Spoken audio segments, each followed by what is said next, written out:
안녕하세요. 오늘은 시간을 거슬러 올라가 보려고 합니다. 자그마치 2500년 전의 한 갈등 이야기 속으로요. 그런데 놀랍게도 바로 그 이야기에 현대사회의 소통 문제를 풀 수 있는 강력한 열쇠가 숨어 있습니다. 이런 경험 혹시 있으신가요? 우리 모두 한 번쯤은 말다툼이 격해지면서 내뱉은 말이 날카로운 칼날이 돼서 서로에게 깊은 상처를 남겼던 그런 순간들이요. 도대체 왜 우리의 대화는 종종 이렇게 아프게 끝나는 걸까요? 놀랍게도 아주 오래전 고대 인도 코산비라는 곳의 한 승려 공동체가 바로 이 문제로 거의 와해 직전까지 갔습니다. 말 그대로 완전한 분열 상태에 빠져 있었던 거죠. 그 당시 상황이 코산비아 숫다라는 팔리어 원전에 아주 생생하게 기록되어 있는데요. 이걸 보면 그 공동체가 그야말로 갈등이라는 늪에 완전히 빠져 허우적대고 있었다는 걸 알 수 있습니다. 우리가 흔히 보는 일반적인 번역본을 보면요. 그냥 그들은 논쟁과 다툼에 휘말렸다 이 정도로 나와요. 사실 우리 주변에서도 흔히 볼 수 있는 그런 갈등 상황처럼 보이죠. 하지만 여기서 멈추지 않고 원어가 가진 본래의 의미, 그 뿌리까지 한번 파고들면요. 와, 정말 상상 이상으로 충격적이고 소름 돋는 그림이 눈앞에 펼쳐집니다.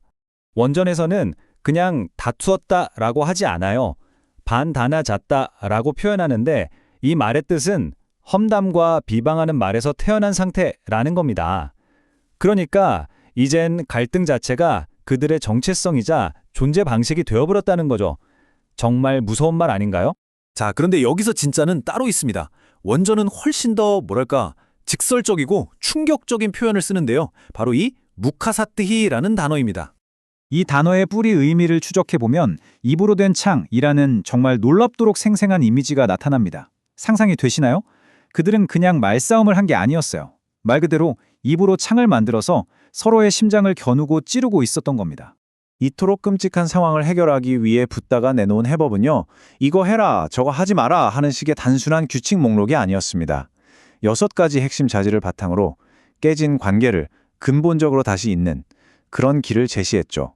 이걸 사라니아 담마라고 불렀는데요. 이게 그냥 원칙이 아니라 기억할 만한 가치가 있는 자질들이라는 뜻이에요. 즉, 초점을 외부의 행동 규칙에서 내면의 인격으로 완전히 옮겨버리는 겁니다.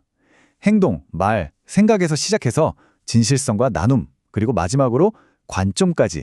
자, 이렇게 6가지 훌륭한 자질이 있는데 그 중에서도 유독 하나가 다른 5가지를 아주 단단하게 묶어주는 핵심 열쇠, 즉 키 역할을 한다고 설명합니다.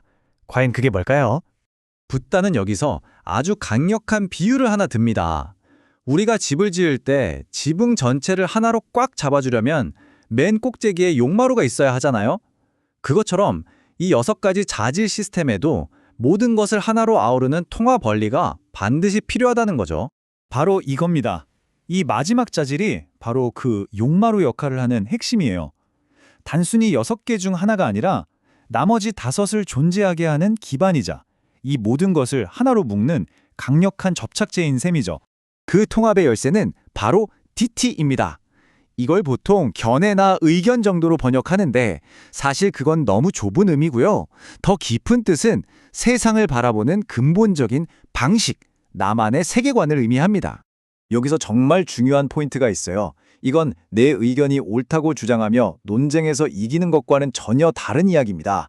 그게 아니라 친절을 베풀고 기꺼이 나누고 진실하게 행동하는 것을 너무나도 당연하고 자연스러운 반응으로 만들어버리는 그런 관점 자체를 갖는 것에 대한 이야기입니다.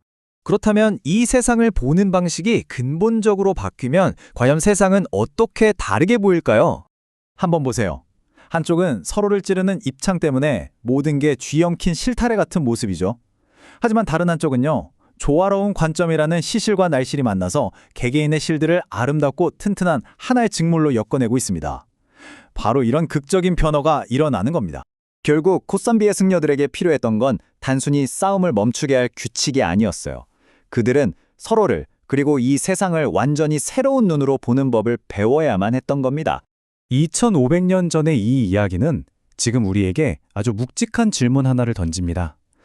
어쩌면 진정한 화합의 시작은 우리가 무슨 말을 하느냐가 아니라 우리가 세상을 어떤 렌즈를 통해 보기로 선택하느냐에 달려있는 건 아닐까요?